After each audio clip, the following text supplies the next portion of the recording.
আইপিএলে গতির ঝড়, নাটকীয় শেষ ও অবিশ্বাস্য কামব্যাক। আইপিএলের মঞ্চে আজ ছিল গতি, উত্তেজনা আর শেষ মুহূর্তের নাটক। দিনের শুরুতেই আলোচনায় উঠে এলেন তরুণ পেসার অশোক শর্মা। ঘণ্টায় ১৫৪ কিলোমিটারেরও বেশি গতিতে বল করে তিনি আইপিএলের ইতিহাসে নিজের নাম তুলে ধরলেন রেকর্ডের খাতায়।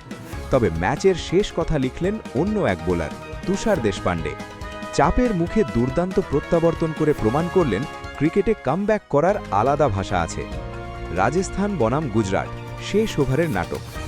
কলকাতার এই ম্যাচে উত্তেজনার পারদ চড়েছিল শেষ পর্যন্ত। গুজরাটের জয়ের জন্য তখন দরকার মাত্র ১২ বলে ১৫ রান। ক্রিজে ছিলেন ভয়ঙ্কর দুই ব্যাটার, রশিদ খান ও কাগিসো রাবাডা।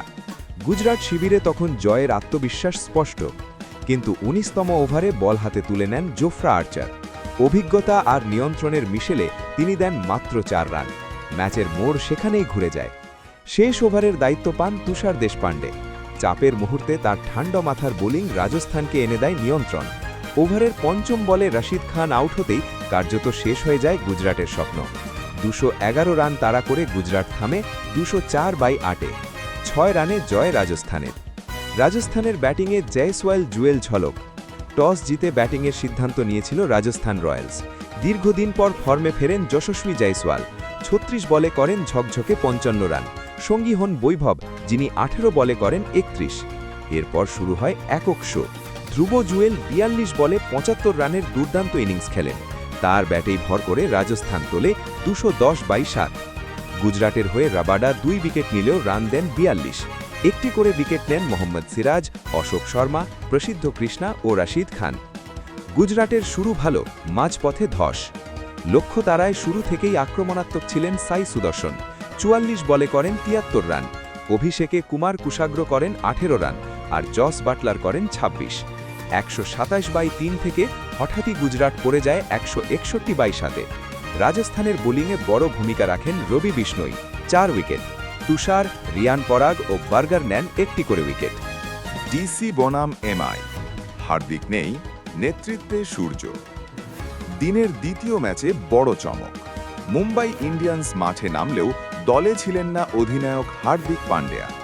তার অনুপস্থিতিতে নেতৃত্ব দেন সূর্যকুমার যাদব। ম্যাচের আগে সূর্য জানান হার্দিক শারীরিকভাবে সম্পূর্ণ ফিট নন, তাই তাকে বিশ্রাম দেওয়া হয়েছে। তার বদলে দলে আসেন মিচেল স্যান্টনার। খেলেন করবিন বশ ও দীপক চাহার। বাইরে বসতে হয় ট্রেন্ট বোল্টকে। মুম্বাইয়ের ব্যাটিং গড়পড়তা। প্রথমে ব্যাট করে মুম্বাই তোলে ১৬২ রানে ৬। রোহিত শর্মা করেন ৩৫, সূর্যকুমার করেন ৫১, নমন ধীর যোগ করেন ২৮। ব্যর্থ হন তিলক ভার্মা ও শারফিন রাদারফোর্ড। শেষ দিকে স্যান্টনার ও বশ কিছুটা লড়াই করেন। দিল্লির সহজ জয়, রিজভির প্রশংসা। দিল্লি ক্যাপিটালস কোনো পরিবর্তন ছাড়াই মাঠে নামে এবং ১৮.১ ওভারে লক্ষ্য ছুঁয়ে ফেলে। বোলিংয়ে মুকেশ কুমার ২ উইকেট নেন। ম্যাচ শেষে মুকেশ প্রশংসায় ভাসান তরুণ রিজভিকে, যিনি টানা দ্বিতীয় ম্যাচে অর্ধশতক করেন। তার মতে, একবার সেট হয়ে গেলে রিজভিকে থামানো যে কোনো বোলারের জন্যই কঠিন।